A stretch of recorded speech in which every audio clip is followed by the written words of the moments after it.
Bendiciones, bienvenido al Seminario Teológico Talmid. Empezamos hoy día la clase de hermenéutica bíblica. Y en esta oportunidad vamos exactamente estudiar y conocer cómo se puede y cómo se debe interpretar la Biblia. La hermenéutica es exactamente la ciencia que se encarga de establecer las reglas de cómo se puede interpretar un texto de forma eficaz, eficiente, correcta y segura.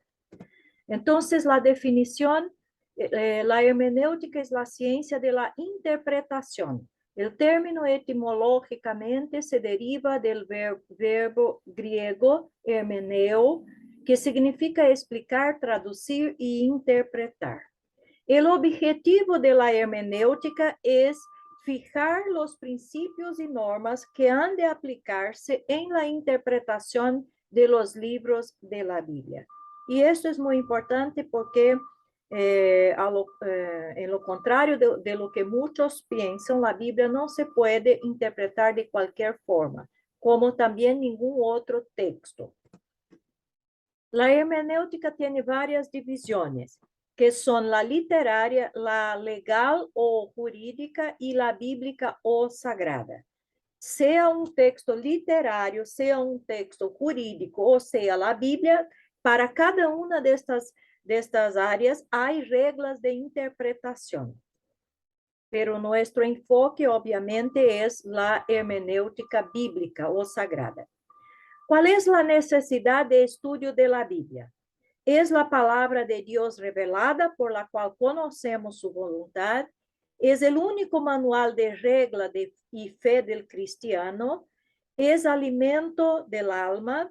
Es el arma del Espíritu Santo. Enriquece al creyente espiritualmente. Es nuestra herramienta de trabajo y nuestro mensaje. ¿Ok? Entonces, ahí tenemos las necesidades por lo que debemos estudiar la Biblia, y creo que ya estamos muy bien informados y enterados de esto. Veamos las necesidades, la necesidad de estudio de la hermenéutica.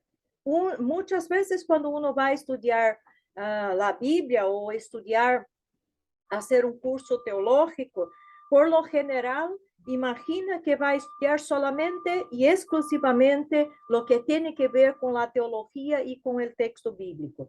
Pero para esto hay otras herramientas, otras ciencias que nos ayudan. Y la hermenéutica es exactamente una de ellas. Entonces, en este caso, ¿por qué debemos estudiar hermenéutica? Primero, por causa de la limitación del lenguaje humano. Hay muchos problemas cuando se va a hacer la traducción de la Biblia, porque los idiomas son distintos y no todos los idiomas tienen palabras suficientes o adecuadas para traducir correctamente lo que un texto quiere decir, o exactamente o perfectamente. Entonces, por eso hay la necesidad de conocer y estudiar más y tener las reglas de interpretación exactamente porque el lenguaje humano es limitado. Las escrituras también demandan el uso de herramientas apropiadas para su correcta interpretación. Quiere decir que no podemos interpretar de cualquier forma. ¿Por qué no queremos y no debemos cometer errores de interpretación bíblica? Algunos pasajes bíblicos son difíciles, entonces hay que saber cómo tratar estos textos que a veces son difíciles. La hermenéutica ofrece las herramientas necesarias para la adecuada interpretación bíblica. Entonces, por eso necesitamos del estudio de la hermenéutica. La hermenéutica también tiene relación con otras ciencias, o sea, necesita de las informaciones y del aporte de otras ciencias, de otras áreas de conocimiento, para que pueda existir y pueda hacer su trabajo. ¿Cuáles son estas áreas? La hermenéutica se relaciona con la lógica, con la gramática, con la geografía bíblica, con la historia bíblica, con la cronología bíblica, con la arqueología bíblica, con las lenguas originales, y este aspecto es muy importante, con la crítica textual y con la exégesis. Ahora, no solo necesitamos de la hermenéutica, pero el intérprete también debe presentar algunas calidades para que pueda interpretar correctamente la Biblia. No es simplemente conocer las reglas, dominar o tener dominio de las herramientas hermenéuticas, pero que también debe tener algunas características que hacen con que la interpretación pueda ser confiable. Primero, fidelidad al texto. Quien va a interpretar la Biblia debe tratar de ser fiel al texto, a lo que el texto dice. Segundo, debe tener buen sentido, o sea, debe ser coherente y debe tener coherencia y equilibrio. Debe tener amor a la verdad. Debe tener humildad y ausencia de prejuicios. Debe también presentar calidades académicas, o sea, capacidad de lectura, de interpretación, de razonamiento, etc. También debe tener capacidades intelectuales y capacidades, obviamente, espirituales. Ahora vamos a conocer algunos métodos de interpretación. Así como cuando estudiamos métodos de estudio bíblico, cuando vamos a estudiar la Biblia o deseamos estudiar la Biblia, necesitamos conocer los distintos métodos que hay para, de esta forma, utilizarlos de manera eficiente y sacar provecho del estudio. Así también, para la interpretación bíblica existen distintos métodos. No todos son adecuados, no todos son perfectamente buenos, y por tanto vamos a conocer las cualidades, las características de cada uno para que podamos utilizar un método que de hecho sea eficiente y equilibrado, por supuesto. Ahora, antes que todo, necesitamos de algunos recursos, cuales sean Biblias en distintas versiones y traducciones, concordancia bíblica, diccionarios, comentarios bíblicos y otras fuentes. ¿Qué otras fuentes son estas? Son exactamente otros libros, como libros de historia o de arqueología o atlas con mapas bíblicos o mapas generales, en fin. Cualquier otro libro o fuente que pueda aportar información, ayudar en la interpretación, también son importantes. Conociendo entonces los métodos, vamos a empezar por el método alegórico. Es la interpretación más común en la enseñanza de la iglesia, es lo que más se utiliza. Cada relato es una ilustración de una idea. Espiritualizan el significado del texto. Es muy susceptible a subjetividad. Su origen se da de la mezcla de la filosofía griega con los conceptos bíblicos. Influenció la idea de que las historias bíblicas no son reales. Y ahí ya vemos un problema de este método que no toma la Biblia en ningún momento como literal y no considera sus historias como reales y verídicas. Simplemente todos son ilustraciones y alegorías. Y ahí hay un gran problema. Este método se concentra no en lo que dice el texto, sino alega que hay algo debajo del texto que le toca al intérprete de un modo subjetivo encontrarlo. Subjetivo quiere decir que lo que piensa determina lo que significa el objeto estudiado. Insiste que debajo de lo obvio hay algo más rico, profundo y importante que viene a ser el sentido verdadero. De tal manera que es un método individual que varía de acuerdo con los gustos y hábitos de cada cual que interpreta. Entonces vemos que este método puede traer bastante problemas porque la persona puede equivocarse una vez que va siempre a hacer la interpretación a partir de su propia experiencia y su propio punto de vista. Incluso, para mencionar una persona que se utilizó mucho de este método alegórico, fue Filón de Alejandría. Él fue que, para interpretar el Pentateuco y explicarlo para el griego, para el mundo griego, él utiliza exactamente el método alegórico. Entonces, todo lo que está escrito en el Antiguo Testamento, específicamente en el libro de Génesis, él hace una aplicación alegórica, como lo que está en el texto, nada es literal, todo tiene simplemente un sentido figurado para enseñar alguna cosa. Y de esta forma, él trató de demostrar a los griegos que lo que ellos hablaban y algunos conceptos que estaban en su filosofía griega, venía en verdad de los conceptos que estaban en la ley de Dios, ¿ok? Entonces, él utilizó mucho este método alegórico, incluso él habla y explica en el inicio de su comentario, por ejemplo, de Génesis, que él utiliza el método alegórico. El problema con este método está en el hecho que cada uno somos diferentes.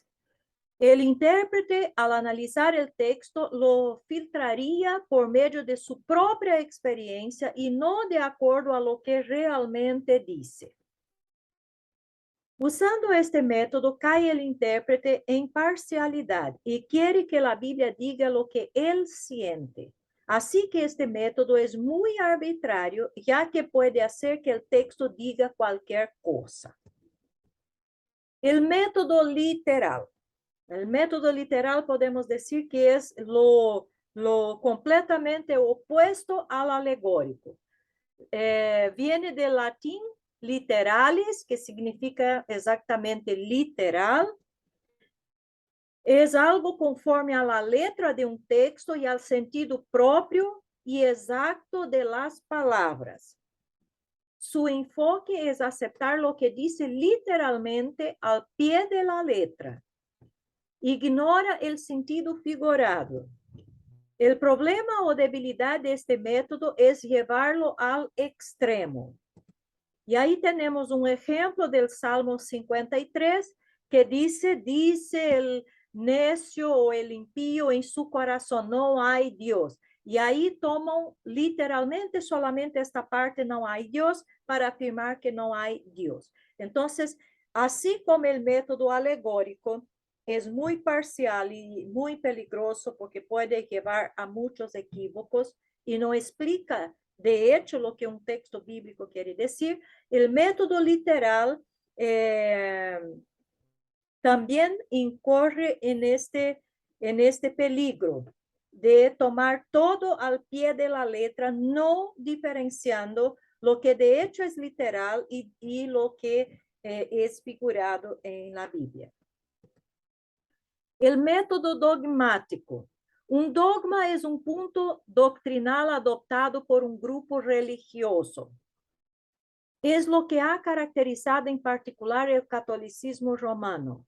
Las escrituras son interpretadas a la luz de los dogmas. La interpretación no puede estar en contradicción con el dogma o con el magisterio eclesiástico. Este método se conforma dentro de lo que un grupo permite. Realmente afirma que solamente unos hombres pueden descifrar lo escrito en la Biblia y que lo hacen influenciados por los dogmas de la Iglesia. En sí, lo que hace es buscar en la Biblia versículos que estén de acuerdo con los dogmas ya aceptados. Entonces, aquí también vemos un gran problema porque lo que es más importante es lo que el dogma y no lo que la Biblia dice. Entonces, cuando la Biblia concuerda con el dogma, ok, aceptamos la Biblia. Pero cuando la Biblia no dice lo que el dogma dice, entonces no aceptamos la Biblia. Y esto no puede pasar porque ahí no se está de hecho, haciendo una correcta interpretación de la Biblia. Es un método arbitrario, ya que si un texto bíblico cuestiona o niega un dogma, automáticamente es desconectado. En un sentido, hay parcialidad y práctica de eisegesis en lugar de exégesis. Son dos palabritas muy parecidas, pero que tienen un sentido bien distinto. Eisegesis quiere decir que yo o el intérprete hace con que la Biblia hable lo que él quiere. Y la exégesis, por el contrario, el intérprete dice exactamente lo que la Biblia dice y quiere decir en los distintos textos. El problema con este método radica en quién determina lo que creemos, la Biblia o el hombre. Recordemos que la Biblia es la autoridad y no el individuo. Segunda de Pedro 1, versículo 20 y 21 nos dice, pero antes todo, sabed esto, que ninguna profecía de la Escritura es asunto de interpretación personal, pois ninguna profecía foi dada jamás por um acto de voluntad humana, sino que hombres inspirados por el Espíritu Santo hablaron de parte de Dios. Otro método es el método liberal. Tiene su origen en la Alemania, fue influenciado por la filosofía racionalista. Las verdades bíblicas tenían que ser explicadas por la razón, comprobadas científicamente. Rechazan la inspiración de la Biblia y no aceptan la Biblia como la palabra infalible de Dios. Entonces, aquí también vemos que el método liberal tiene muchos problemas para la interpretación de la Biblia. ¿Por qué? Él es limitante porque solo acepta lo que puede ser racionalmente explicado y científicamente comprobado. Si un hecho bíblico no puede o no puede ser aprobado por estos dos criterios, la explicación racional y la comprobación científica, entonces no puede ser aceptado. Esto significa que, por ejemplo, los milagros y las cosas sobrenaturales que están en la Biblia son simplemente desechadas y no son aceptas. Entonces, no es un método adecuado de interpretación del texto bíblico. Combate principalmente los dogmas. Podemos decir que esto es un punto positivo de este método. Encuentra su antecedente en la defensa de Lutero, libertad de conciencia y el sacerdocio universal del creyente. Este método se basa en la tesis de que lo sobrenatural no existe. Por tanto, no cree en la inspiración de la Biblia, en los milagros y mucho menos de que exista un Dios que influye directamente sobre la historia. En definitiva, rechaza todo lo que la razón no puede explicar. Se declara libre para pensar lo que quiera y creer lo que le parezca razonable, sin recurrir a otra autoridad aparte de su propio raciocinio.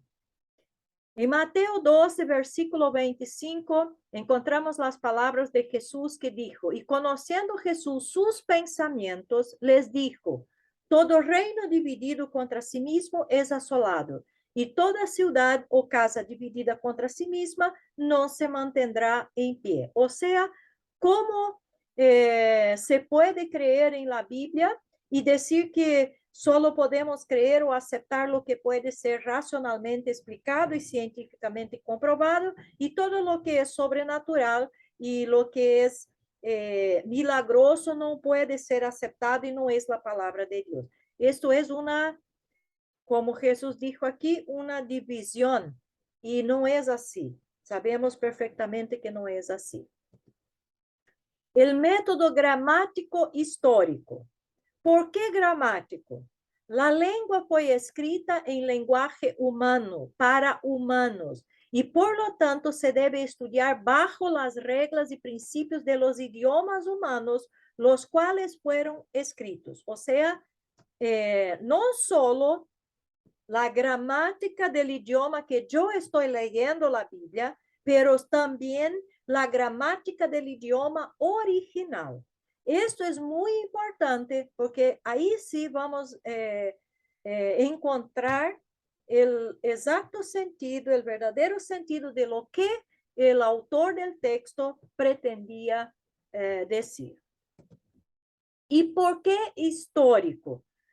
La Biblia relata la intervención de Dios en la historia de la humanidad. Por lo tanto, es de suma importancia considerar en qué momento de la historia y bajo qué circunstancias se escribió algo. Sabemos perfectamente que la historia, Dios se fue revelando al hombre y revelando su plan de salvación a lo largo de la historia. Entonces, en distintas circunstancias históricas, Dios fue revelando también distintas cosas, distintos aspectos de su plan de salvación y de su persona mismo. Entonces, por eso es imposible estudiar y entender la Biblia si la sacamos del contexto histórico.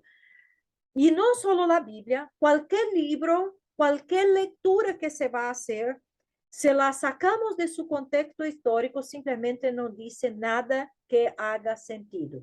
Por eso, el método gramático histórico es bastante fiable y importante. Necesitamos conocer la gramática para que podamos entender perfectamente lo que uno deseó hablar, y también necesitamos conocer el contexto histórico, porque toda la vida humana, todo lo que se escribe, todo lo que se registra, está influenciado por las circunstancias históricas que el ser humano vive. Y no podemos nos olvidar que Dios utilizó hombres, seres humanos, para revelarse y para escribir el texto bíblico. Es imposible entender un autor e interpretar sus palabras correctamente a menos que se le considere a la luz de su fondo histórico. Palabras de Berkhof, un gran teólogo ya de siglos pasados.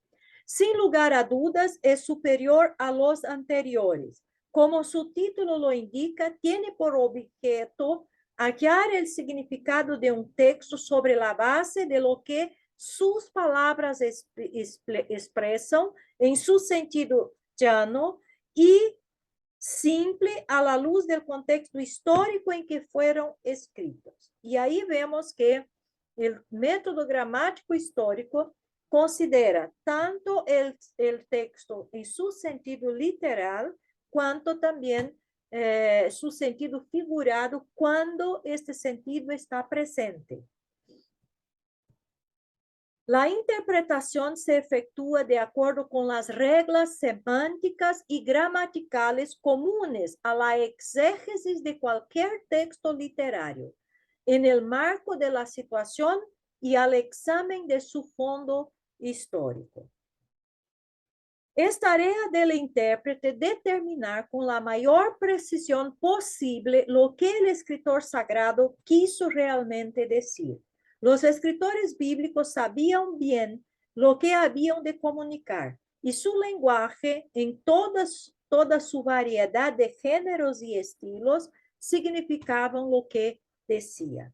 Por eso tenemos que tratar de entender exactamente lo que el escritor pretendía decir con sus palabras. Requiere que se interprete de acuerdo con las características del idioma. Es un método que busca una exégesis objetiva y no subjetiva. Considera que la Biblia fue escrita como historia fidedigna. Es el método más antiguo.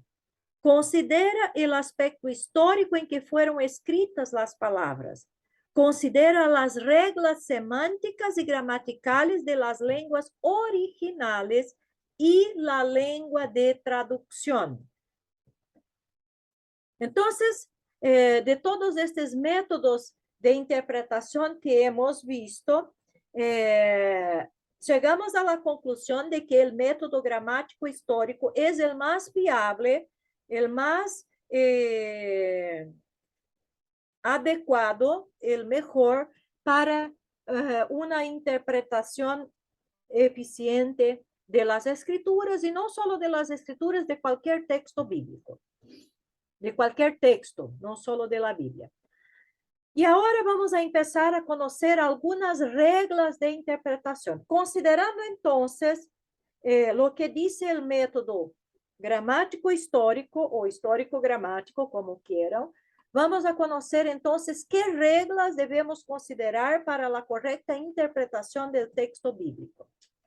Antes que todo, hay una regla de oro, y siempre, en cualquier circunstancia, en cualquier texto bíblico que pretendamos interpretar, debemos considerar esta regla de oro. ¿Cuál es? La Biblia se interpreta con la Biblia, ¿ok? Entonces, la Biblia se interpreta a sí mismo, la Biblia se explica a sí mismo. Esta es la regla de oro para la interpretación bíblica.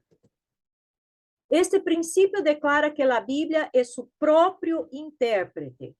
Debemos de manera obligatoria leer los pasajes paralelos. ¿Ok? Vamos más adelante, vamos a conocer lo que son los pasajes paralelos.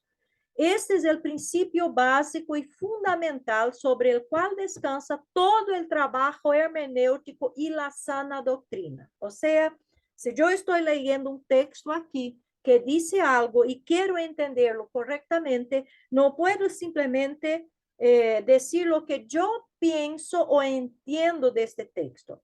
Tengo que buscar los pasajes paralelos, que son exactamente otros textos bíblicos que tratan del mismo tema, del mismo asunto, porque ahí voy a encontrar las explicaciones, los esclarecimientos que necesito para este tema que estoy leyendo aquí en este pasaje bíblico.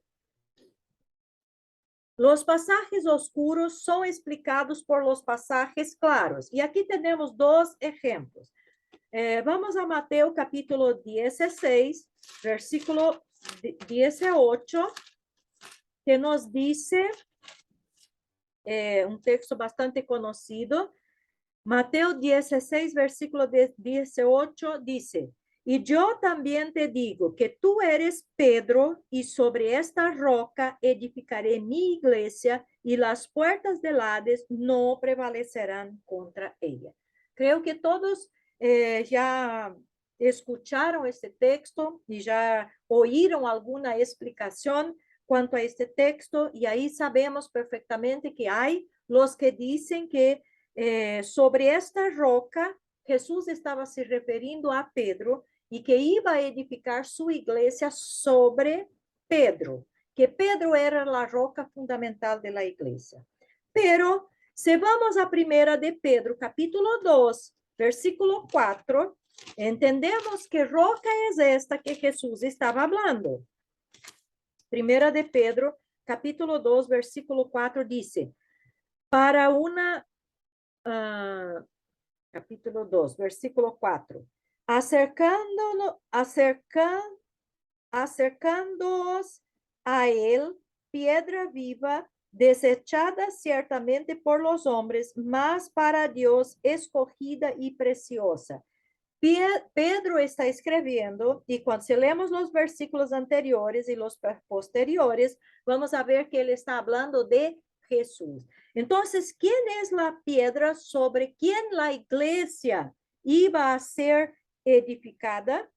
La piedra es Cristo. La roca es Cristo y no Pedro. Jesús dijo: tú eres Pedro, pero sobre esta roca edificaré mi iglesia, o sea, sobre mí mismo la piedra. Entonces, observen cómo el texto paralelo, y aquí tenemos un ejemplo de paralelismos, Mateo y Primera de Pedro. Primera de Pedro explica quién es la roca que se menciona en Mateo capítulo 16. Vamos a otro ejemplo en Marcos capítulo 9. Marcos capítulo 9, el versículo 11 al 13, que dice, y le preguntaron diciendo, ¿por qué dicen los escribas que es necesario que Elías venga primero? Respondiendo él les dije, Elías a la verdad vendrá primero y restaurará todas las cosas. Y como está escrito del Hijo del Hombre que padezca mucho y sea tenido en nada, pero os digo que Elías ya vino y le hicieron todo lo que quisieron, como está escrito de él. La pregunta es, Jesús dijo que Elías ya vino. ¿Quién es entonces Elías? ¿Está se refiriendo a él mismo? Si vamos a Mateo capítulo 17, versículo 10 a 13, Jesús explica quién es este Elías. Mateo 17, versículo 10 a 13 dice, mirad que no menospreciéis a uno de estos pequeños, porque os digo que sus ángeles en los cielos, perdón, estoy leyendo capítulo 18, capítulo 17. Entonces sus discípulos le preguntaron diciendo, ¿por qué pues dicen los escribas que es necesario que Elías venga primero? Respondiendo Jesús les dijo, a la verdad, Elías viene primero y restaurará todas las cosas. Mas os digo que Elías ya vino y no le conocieron, sino que hicieron con él todo lo que quisieron. Así también el Hijo del Hombre padecerá de ellos. Entonces los discípulos comprendieron que les había hablado de Juan el Bautista. Entonces cuando Jesús habla de Elías aquí, él está hablando de Juan el Bautista. Están viendo entonces cómo los pasajes paralelos, y ahí tenemos ejemplos de pasajes paralelos, como un pasaje bíblico explica otro pasaje bíblico que no está tan claro. Todo lo esencial para la salvación y la vida cristiana está claramente definido y clarificado en las Escrituras. No se puede deducir principios de fe o conducta de pasajes de significado oscuro o de difícil comprensión. El Nuevo Testamento explica muchos pasajes oscuros del Antiguo Testamento y en cuanto a su sentido, significado y aplicación. Entonces aquí vemos lo que debemos considerar. No se puede especular, no se puede hacer una interpretación sin considerar esos detalles que son mencionados aquí. Una cosa que es importante es que, cuanto a lo que trata de la salvación, la Biblia es muy clara. No hay dudas. La Biblia es extremadamente clara. ¿Qué es lo más importante que el hombre necesita saber? Y ahí las otras cosas, las otras doctrinas o las otras informaciones que la Biblia trae, que no son tan claras o que no están tan explicadas, debemos considerar por el principio de Deuteronomio que dice que las cosas reveladas son para los hombres y las cosas no reveladas son para Dios. Lo que el hombre necesita saber, lo más importante de todo, está claro en la Biblia. Lo que no está claro en la Biblia, el hombre en verdad no necesita saber. Por eso no hay que tratar de querer explicar o justificar o decir que un texto dice determinadas cosas cuando esto no está claro y evidente en el texto y en ninguna otra parte de la Biblia. En estos casos, se debe simplemente aceptar por fe y, obviamente, dejar a cargo de Dios para que un texto o una parte de la Biblia o alguna cosa mencionada se explique quizás en su cumplimiento en épocas postreras. Vamos entonces a la regla número 1 de interpretación. Es preciso, en cuanto sea posible, tomar las palabras en su sentido usual y ordinario, ¿ok? Entonces, la regla número 1 es, en cuanto sea posible, las palabras deben ser tomadas en su sentido usual o ordinario. Una palabra no quiere decir lo que no dice, dice exactamente lo que quiere decir. Entonces, el significado de la palabra debe ser considerado. Cada escritor bíblico escribió en medio de una cultura específica con el propósito que las personas comprendan el mensaje presentado. Por esta razón, estos escritores usaron el lenguaje común y corriente, es decir, usaron palabras conocidas y de fácil comprensión, obviamente, para la gente de aquel entonces para quien estaban escribiendo.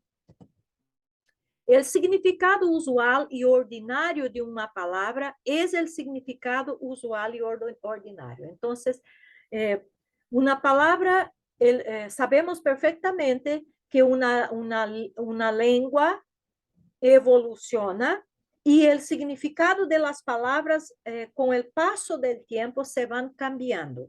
Entonces, una palabra, por ejemplo, que muchos años pasados significaba una cosa, hoy día puede significar algo completamente distinto. Por eso es importante que se conozca cuál era el significado usual y ordinario de la palabra en el entonces en que fueron escritas o dichas, para que se pueda entender de forma correcta el texto bíblico.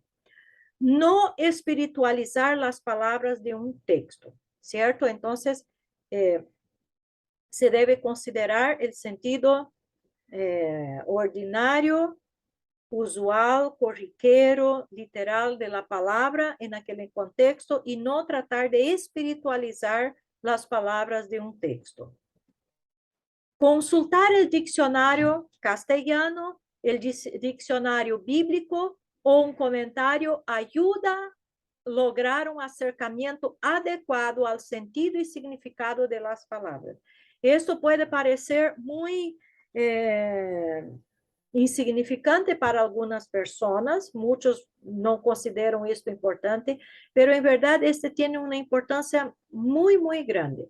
Y cuando uno conoce cómo es el idioma, por ejemplo, hebreo, que es el idioma del Antiguo Testamento, o el idioma griego, que es el idioma del Nuevo Testamento, ve cómo es importante conocer el significado que la palabra tenía y que tiene en el texto bíblico, porque esos dos idiomas tienen características muy singulares. Y no todo, por ejemplo, lo que está en griego es posible traducir exactamente al castellano, por ejemplo. Ahí las palabras griegas son exclusivas, únicas. Una palabra dice una cosa. En español, una palabra puede decir muchas cosas. Entonces, por eso, considerar el significado de las palabras es algo bastante importante. Los nombres bíblicos señalan características personales e individuales de la persona que lleva su nombre. Ejemplo, David, que significa amado, Jacob, que significa suplantador, Jesús, que significa salvador. Vemos ahí que el nombre de las personas ya tiene un significado y nos apunta a algo de la personalidad, del carácter de la persona que tiene tal nombre. Por eso también es importante conocer el significado de los nombres. Ejemplos. Aquí vamos entonces ahora ver si lo que el texto dice es en el sentido, si la palabra que aparece en el texto, para que puedan ver cómo es importante considerar la palabra en el texto, si está en el sentido literal o está en el sentido figurado. Vamos a Juan capítulo 6, versículo 35, que dice, Jesús les dijo, yo soy el pan de vida. El que a mí viene nunca tendrá hambre y el que en mí cree no tendrá sed jamás. ¿Ok? Vamos a nos fijar aquí en la palabra pan.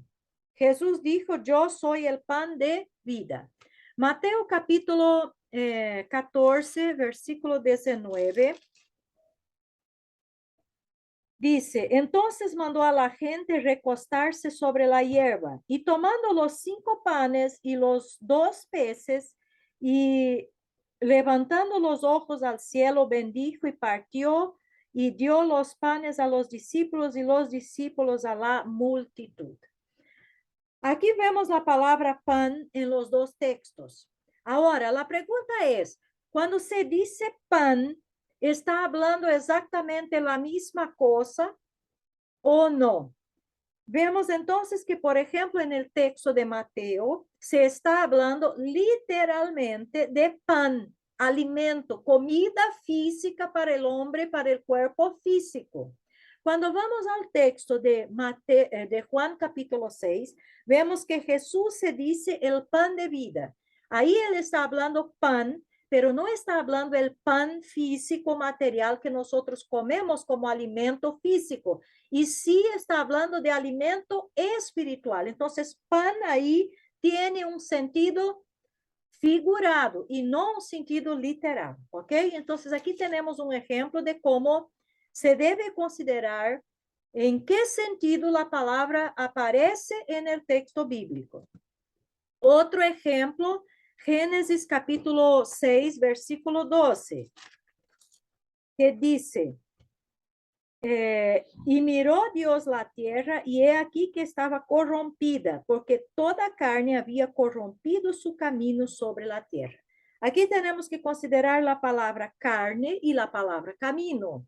Cuando está hablando aquí carne, carne quiere decir o qué? ¿Quiere decir lo que el alimento que yo como? No, aquí está se referindo a la humanidad, al ser humano. Carne aquí significa ser humano. Y camino, ¿quiere decir una calle? ¿Una calletera? No, está se referindo a la forma de vida, la manera que el hombre, el comportamiento, los hechos del hombre, ¿ok?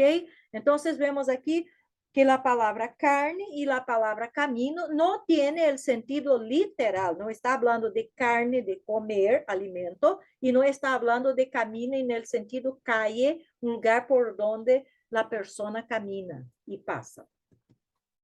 Otro ejemplo es el texto de Éxodo capítulo 12, versículo 3, que habla que se tomó un cordero.